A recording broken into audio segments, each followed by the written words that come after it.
کے کیپٹل رنگون میں یونیورسٹی قائم کی گئی. اس وقت اس کا نام برما تھا اور رنگون تھا. اب اس کا نام برما کا میانمار ہے اور اس کے کیپٹل کا نام رنگون ہے. پہلے ینگون تھا. اسکرین شاٹ اس کا لے لیں یا اس کو لکھ لیں. ویڈیو کو روک لیے کریں اور اس کو آرام سے لکھ لیا کریں. واپس آتے ہیں جی. برصغیر میں برطانوی نظام تعلیم کے مقاصد بیان کریں. یہ شارٹ کوسچن بھی ہے اور یہ لانگ بھی ہے. تو پہلے شارٹ چلتے ہیں. پیج نمبر 33 پر چلتے ہیں. تو چین کو چلیے. ابن شاہ یہ جناب مقاصد تعلیم. اب اس میں لانگ جو ہے وہ تو اوپر نشان میں نے لگائے ہوئے ہیں. وہ تو پورا کا پورا فل و فل کل کل کرنا ہوگا یہاں سے لے کر اور ہدف بنایا گیا تک. لیکن جو اس کا شارٹ کوسچن ہے وہ چاہیں تو اسی کو پوائنٹس بنا لیں, چاہے تو پیراگراف 2 پیراگراف بنا کے لکھ لیں. پہلے لکھ لیں کہ برطانوی حکومت نے اپنے عزائم کی تکمیل کے لیے محکوم ہندوستانی کو ایسے نظام تعلیم سے روشناس کرایا جس سے ان کی غلامی کا ایسا طریقہ بنایا جائے کہ آزادی حاصل کرنے کے بعد بھی وہ لوگ انگریزوں کی ذہنی غلامی سے چھٹکارا نہ پا سکیں. نمبر 2, اس نظام کا اولین مقصد حکومت برطانیہ کے لیے وفادار ملازمین کی فراہمی تھا. اس کا دوسرا مقصد ہندوستان میں عیسائیت کی تبلیغ تھا جس کے لیے خاص طور پر نچلی ذات کے ہندوؤں یعنی شودروں اور جو تھے ان کو ہدف تنقید بنایا گیا. یہ تھا جی. تو یہ 3 نظام, ایک اوپر والا ہو گیا, دوسرا ہو گیا حکومت برطانیہ کے لیے وفادار پیدا کرنا, تیسرا ہو گیا ہندوستان عیسائیت کی تبلیغ جس کے لیے خاص طور پر نچلی ذات کے جو ہندو تھے کھشتری اور کھشتری تو برمن اور کھشتری تو اوپر ہے, اس کے جو نیچے تھے ویش جن کو کہتے ہیں یا جن کو پھر شودر کہتے ہیں. اگلا جو اس کا شارٹ کوسچن وہ ہے محمدن ایجوکیشنل کانفرنس کے مقاصد لکھیں. Write down the objectives of Mohammedan educational conference. Sir Syed Ahmad Khan, page number 42, تحریک علی گڑھ. لو جی, محمدن ایجوکیشن کانفرنس. سر سید چاہتے تھے کہ برصغیر کے تمام مسلمانوں کی تعلیم تربیت کا مناسب انتظام ہو. ایک بات, اس غرض سے انہوں نے آل انڈیا محمدن ایجوکیشن کانفرنس کی داغ بیل ڈالی. اس کا پہلا اجلاس فلاں کو ہوا, 86 کو ہوا. اس کے بعد یہ ایک خالصتاً غیر سیاسی تنظیم تھی لیکن مسلم لیگ کے قیام تک اس نے مسلمانوں کو سیاسی غیر سیاسی میدانوں میں رہنمائی فراہم کی. آخرکار دسمبر 1906 میں جو مسلم لیگ بنی اس نے اسی کی کوکھ سے جنم لیا. یہ ہم تھوڑی دیر پہلے بھی اوپر آبجیکٹو میں پچھلی ویڈیوز میں پڑھ چکے ہیں. تو اس کا مطلب مقصد مسلمانوں کو ایک پلیٹ فارم مہیا کرنا تھا تاکہ جب تک ان کی سیاسی جماعت نہیں بنتی, جب تک ان کی سیاسی تربیت نہیں ہوتی, وہ اپنا نظام چلا سکیں, اپنا روزگار کا بھی نظام چلا سکیں, تعلیم بھی چلائیں اور سیاسی میدان میں اپنے آپ کو مضبوط کریں. تو یہ بیس ہے مسلم لیگ کی. اور تحریک علی گڑھ کے کوئی سے 4 علمی خدمات بیان کریں. پیج بہت لمبے ہیں, گھبرا نہیں جانا کہ شاید اتنا بڑا سوال ہے, ایسا نہیں ہے. میں آپ کو بتاتا ہوں چکر کیا ہے. پہلے پیج نمبر 41 پہ چلتے ہیں. اب اس کا ہیڈنگ دینا ہے آپ نے جناب. اچھا یہ اوپر نکل کے کام ہے, معذرت چاہتا ہوں, آپ کا بڑا قیمتی ٹائم تھا جو ضائع ہو گیا. یہاں سے شروع کریں گے جی. سر سید کی تحریک علی گڑھ کی خدمات پوچھی گئی ہیں جی, علمی خدمات پوچھی گئی ہیں, بالکل ٹھیک ہے. تو ایک ایک لائن. نمبر 1, سائنٹیفک سوسائٹی کا قیام عمل میں آیا غازی پور میں 1864 میں. مسلمانوں کو جدید علوم سے آگاہ کرنے کے لیے اس کا نام رکھا گیا سائنٹیفک سوسائٹی. ایک بات ہو گئی, ساتھ ڈیٹیل بھی بتانی ہے. نمبر 2, علی گڑھ انسٹیٹیوٹ گزٹ. علی گڑھ انسٹیٹیوٹ گزٹ سائنٹیفک سوسائٹی نے اجرا کیا. ہم تھوڑی دیر پہلے اس کا آبجیکٹو میں پڑھ چکے ہیں. یہ ہفتہ روزہ اخبار تھی جو علی گڑھ انسٹیٹیوٹ گزٹ کہلایا. کب نکالی گئی؟ 13 مارچ 1866. 2 باتیں ہو گئیں. تیسری علمی خدمات, علی گڑھ کالج قائم کیا. سر سید نے ایک جدید اسلامی درسگاہ کا خاکہ پیش کیا. اس کا نام رکھا MAO Mohammedan Anglo oriental college, جو پہلے مدرسہ تھا. پھر 1875 میں اس کا نام علی گڑھ کالج ہو گیا. اور اس کے بعد جناب 1877 میں کالج ہو گیا. اور بعد میں پھر آپ کو پتہ ہے کہ 1920 میں یہ یونیورسٹی بن گئی. آپ نے مطالعہ پاکستان میں پڑھا ہوگا. 3 باتیں ہو گئیں. چوتھی اور آخری بات, آپ نے ہندوستان سے واپسی پر ایک رسالہ تہذیب الاخلاق جاری کیا تاکہ مسلمانوں کو تعصبات کے خول سے نکالا جائے. اور مزید اگر آپ مثالہ لگانا چاہتے ہیں, 5 پوائنٹ لکھنے ہیں, تو رسالہ اسباب بغاوت ہند بھی سر سید کی بہت بڑی کاوش تھی. وہ نیچے آپ پڑھیں گے, جس میں 1857 کی جنگ آزادی کی اصل وجہ بتائی گئی تھی. اگلے سوال کے جواب کتاب میں ایگزیکٹلی نہیں ہے, میں بتا دیتا ہوں. کتاب میں صرف 2 نام ہیں, طریق دیوبند ہے اور طریق علی گڑھ ہے, لیکن 4 بتانی ہے. تو 2 اور ہیں. طریق ندوۃ العلماء تھی, میں آپ کو بتا دیتا ہوں. جنوبی ایشیا میں مسلمانوں کی تعلیمی جو طریقے ان کی فہرست بنائیں تو یہ نیچے جناب میں نے اس کا لکھا ہوا ہے. نمبر 1 طریقے دیوبند ہے، ترتیب میں کر لیتے ہیں. نمبر 2 طریقے علی گڑھ. نمبر 3 ہے طریقے ندوۃ العلماء اور طریقے جامعہ ملیہ اسلامیہ. جلدی جلدی لکھ لیں کاپی پر، کاپی نہیں ہے تو کتاب کو لکھ دیں. یہ تو اپنے دل پہ لکھ لیں یہ چاروں نام، جلدی جلدی فلو فل کلو کل. آخری شارٹ کوسچن ہے جی، کون سا ہے؟ میچ بھی شروع ہونے جا رہا ہے. قطر ایسٹ انڈیا کمپنی کی تعلیمی پالیسی بیان کریں. پیج نمبر 28 اینڈ 29، بالکل چیپٹر کے شروع میں. لو جی، ایسٹ انڈیا کمپنی کا یہ تو لانگ ہے اور یہ شارٹ ہے جی. ایسٹ انڈیا کمپنی کی تعلیمی پالیسی کے مندرجہ ذیل نتائج تھے. نتائج پوچھے گئے یہ تعلیمی پالیسی بیان کریں اور اس کے نتائج ایک ہی بات ہے.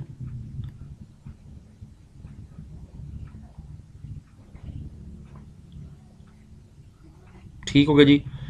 مغربی علوم اور عیسائیت کے فروغ کے لیے سرپرستی کی جائے. دوسرا، مغربی تعلیم کے ساتھ مشرقی تعلیم جاری رکھی جائے تاکہ کاروبار حکومت فی الحال چلتا رہے، خلل پیدا نہ ہو، لیکن مشرقی علوم میں ادب کو اہمیت بنیادی دی جائے، مدرسوں میں قائم رہنے دی جائے، اعلیٰ مذہبی اداروں کو مالی امداد دی جائے، پنڈت اور مولویوں کو خطبات انعامات دیے جائے. یہ نیا نیا دور تھا، اب ان کو حمایت درکار تھی ہندوستانیوں کی. بعض ہندوستانی کے بچوں کو اعلیٰ ملازمتیں دی جائیں. بعد میں آہستہ انہوں نے اپنے رنگ نکھالنے شروع کر دی اور اس کے بعد جو کچھ ہوا وہ آپ کے سامنے ہے. صرف چند ہزار برطانوی فوجی نے پورے ہندوستان پہ قبضہ کیا تھا پلاننگ کے تحت. اب آگے جی لانگ کوسچن، ایسا انشائیہ 1 بائی 1. انگریزوں کی آمد کے وقت برصغیر کی تعلیمی حالت پر بحث کریں. پیج 27. زبردست بات ہوگی جی. تو جہاں سے چیپٹر شروع جناب وہاں پر چلتے ہیں. جہاں سے چیپٹر شروع ہو رہا ہے جی، یہاں سے یہ لکھا ہوا میں نے منشن کیا ہوا ہے پہلا لانگ کوسچن نمبر 1. یہیں سے شروع کریں گے، چلتے جائیں گے. 1 لاکھ سکول تھے، جنگی پراسی اور برطانوی راج قائم رہا 1947 تک. یہاں تک آپ نے کرنا ہے، یعنی ایک صفحہ بھی نہیں بنتا، خلاصہ بتایا گیا. اس کے بعد تو ایسٹ انڈیا کمپنی کا سٹارٹ ہو چکا تھا. تو پھر اگلا سوال وہ ہے 1854 سے 1905 کے دور میں. یہ تھوڑی دیر پہلے میں آپ کو شارٹ کوسچن میں ایک دور بتا چکا ہوں، تو اب اس دور کی ڈیٹیل بتانی ہے، روشنی ڈالنی ہے ٹارچ کی مدد سے نہیں. اب ٹارچ کا دور نہیں رہا، LED یوز کریں. پیج 31 32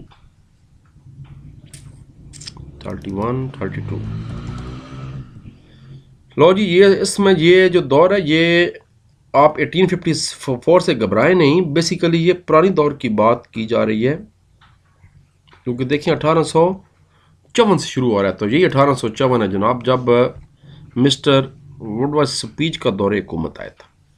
مشکل نام ہے ووڈ اسپیچ، ووڈ کا مراسلہ.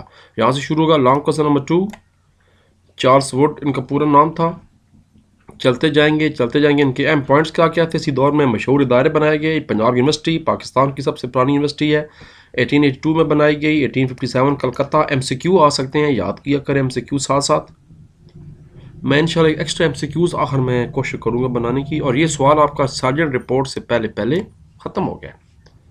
لائن ٹیڑھی لگی ہے، ہم سیدھا کرنے کی کوشش کرتے ہیں. لاؤ جی یہاں تک. اور برصغیر میں برطانوی نظام تعلیم کے تجویز کردہ نصاب پر روشنی ڈالی ہے. Page 33 and 34. اسی سے اگلا پیج ہے، یہ ہے 33. اب نظام، اور یہ جناب پہلے مقاصد تعلیم ہے اور یہ نصاب تعلیم ہے. تو کیا پوچھا گیا ہے؟ نصاب تعلیم پوچھی گئی ہے. تو یہاں سے سٹارٹ ہوگا. لانگ کوسچن نمبر 3 نصاب تعلیم، پیج نمبر 33. پہلے نصاب تعلیم کیا تھا، اب ہر سبجیکٹ کا باری باری. انگریزی کا نصاب تعلیم کیا تھا، سب کا نصاب پوچھا جا رہا ہے. اس کے بعد تاریخ ہسٹری میں کیا پڑھایا جاتا تھا وہاں پر. اکنامکس یعنی معاشیات میں کیا پڑھایا جاتا تھا. انشاءاللہ بھائی میں ان ویڈیوز کے بعد اکنامکس شروع کروں گا، پھر سوشالوجی اور پھر سیوکس شروع کریں گے انشاءاللہ. سیاسیات کا کیا ہوگا، سائنس کا کیا سلیبس ہوگا، اور یہاں تک کاٹ دیا گیا. جتنا سوال اتنا جواب. طریقے دیوبند پر مفصل نوٹ لکھیں. Page number 36 37 38. لمبا سوال ہے بھائی، بہت لمبا سوال ہے. یہ پیج نمبر 34 ہے، یہ پیج نمبر 35 ہے، اور یہ پیج نمبر 36 ہے. طریقے دیوبند، پہلے اس کا پس منظر بتا دیں کہ کیوں ضرورت پیش آئی علماء کو، کب بنی، کس نے بنائی. ہم آبجیکٹیو پڑھ چکے ہیں، یاد کر لیں. اس کا جو پہلا مدرسہ بڑا ہے وہ 1876 میں نئی اس کے بڑے مدرسے بنے، دارالعلوم بنا دیا گیا۔ MCQ آ سکتا ہے۔ اس کے اسباب کیا تھے؟ اسلام کا احیاء، تبلیغ اسلام کے لیے شروع کیا گیا۔ اس کے بعد اس کی خصوصیات کیا تھیں؟ خصوصیات کے بعد یہ بھی بتانا ہے کہ اس ادارے نے کیا وہ کام کیا، اس میں پورا اترا جس کے لیے یہ بنایا گیا تھا، یعنی اس کا آپ نے آخر میں ایک تنقیدی جائزہ بھی بتانا ہے۔ تو یہ جی اس کا تبصرہ۔ اب تبصرہ بہت بڑا ہے، تبصرہ 39 پیج پہ بھی ہے، اتنی لمبی ڈیٹیل کی ضرورت نہیں ہے، بس یہاں تک آپ نے پیج 38 تک اس کو مکمل کر لینا ہے۔ اتنی بڑا ہے، 5-6 صفحے آرام سے بن جائیں گے۔ تحریک علی گڑھ کے اسباب۔ اچھا، علی گڑھ کا سوال 2 حصوں میں ڈیوائڈ کیا جا رہا ہے۔ پہلے حصے میں پوچھا جا رہا ہے اس کے اسباب کیا تھے اور علمی خدمات کیا تھیں، جو ہم نے شارٹ بھی کیا۔ پھر بعد میں پوچھا جائے گا کہ اس کے اثرات کیا ہوئے، وہ بعد میں بتاتے ہیں۔ پہلے ترتیب وار تحریک علی گڑھ کے اسباب اور علمی خدمات، پیج نمبر 39 سے لے کر 42 تک۔ تحریک علی گڑھ آ گئی۔ پہلے اس کا پس منظر بتانا ہے، کیوں شروع ہوئی۔ مسلمان تعلیم میں پیچھے رہ گئے، نوکریاں ختم ہو گئیں، معاشی حالات خراب ہو گئے۔ آخرکار سر سید صاحب نے کہا کہ اب مجھے آنا پڑے گا میدان میں۔ چلتے چلتے یہاں تک مقاصد نہیں پوچھے گئے، مقاصد نہیں بتانے، لیکن مقاصد ایکسٹرا شارٹ کوسچن ہے، اس کو نوٹ کر لیں۔ It is a very important extra short question. مطالعے میں بھی آپ نے پڑھا تھا 9th کلاس میں، تحریک علی گڑھ کے مقاصد۔ سیکنڈ ایئر کی پرانی کتاب میں بھی یہ سوال تھا، اب تو نئی کتاب آ چکی ہے، امید آپ میرے لیکچرز نئی کتاب کے دیکھ رہے ہوں گے، تو یہ ٹاپک نہیں لکھنا۔ اس کے بعد پھر یہاں سے دوبارہ شروع کرنا ہے۔ تعلیمی خدمات، نمبر 1 سائنٹیفک سوسائٹی، علی گڑھ انسٹیٹیوٹ پورا فل کل، علی گڑھ کالج اور تعلیمی کمیٹی، محمدن ایجوکیشن کانفرنس، اور یہاں تک یہ سوال ختم ہو رہے ہیں۔ یعنی اس میں تعلیمی خدمات بتانی تھیں یہ سارے، اس کے بعد مقاصد کی ضرورت نہیں تھی، مقاصد کو ایکسٹرا شارٹ کوسچن کے طور پر یاد کریں، اور اس کے بعد اس کا پس منظر بتانا تھا پہلے۔ تو یہ سوال علی گڑھ والا مکمل ہو گیا انشاءاللہ۔ یہ وہ شارٹ کوسچن جو اب لانگ بھی بتا دیا گیا، چھوٹا سا بالکل، چھوٹو اس کو میں لانگ کہتا ہوں۔ برصغیر میں برطانوی نظام حکومت کے مقاصد بیان کریں، پیج 33 واپس جانا پڑے گا۔ لو جی، مقاصد لانگ نمبر 6۔ اب وہی شارٹ کے بجائے آپ نے اس کو پورا کر دینا ہے۔ برصغیر میں برطانوی حکومت شروع ہوئی، یہاں سے لے کر ہدف بنایا گیا یہیں تک، بس اس کا یہ ٹاپک ہے۔ نصاب تعلیم تو علیحدہ لانگ ہے، آپ کو میں آلریڈی کرا چکا ہوں، اور یہ لانگ نمبر 6 کا جواب صرف مقاصد تعلیم ہے۔ اس کو پوائنٹس بنا لیں اور اچھی بات ہے، نہیں تو چلے گا۔ اب وہ جو رہ گیا تھا تحریک علی گڑھ کے اثرات بتانے ہیں مسلمانوں پر، پیج 42، 43 اینڈ 44۔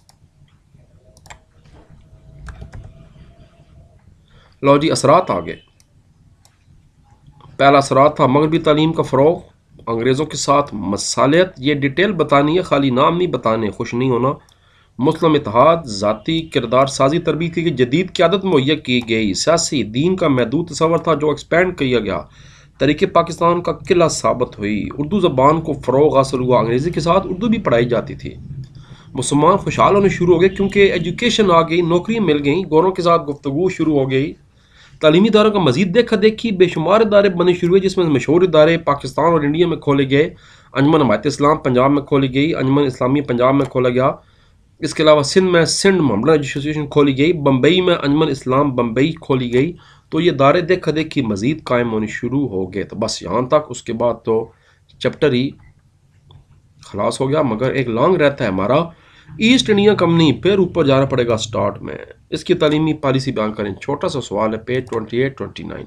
ابھی وہاں سے ہم ایک شارٹ کوسچن بھی کر چکے ہیں۔ لو جی، ایسٹ انڈیا کمپنی کا آغاز، لانگ نمبر 8، یہاں سے سٹارٹ کرنا ہے، چلتے جانا ہے، اور یہاں سوال ختم ہو گیا۔ بس یہاں سے جو اس کے مقاصد ہیں وہ نہیں پوچھے گئے، بتا دیں آپ کی مرضی ہے، لیکن نہیں پوچھا گیا، اور یہ پہلے یہاں تک کرنا ہے، اور ایک لائن آگے بھی ہے، یہ 3 لائنیں، میں شکر ہے مجھے یاد آ گیا۔ اس کے بعد پیج 29 پہ بھی یہ 3 لائنیں آپ نے یہاں تک کرنی، یعنی پیج نمبر 28 کا ایسٹ انڈیا کمپنی سے شروع کریں گے۔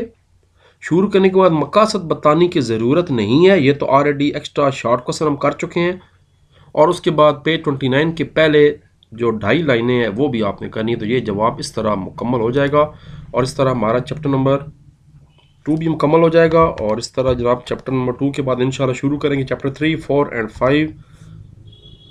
اللہ تعالیٰ آپ کا امین ناصر ہو۔ اللہ حافظ، پاکستان زندہ باد۔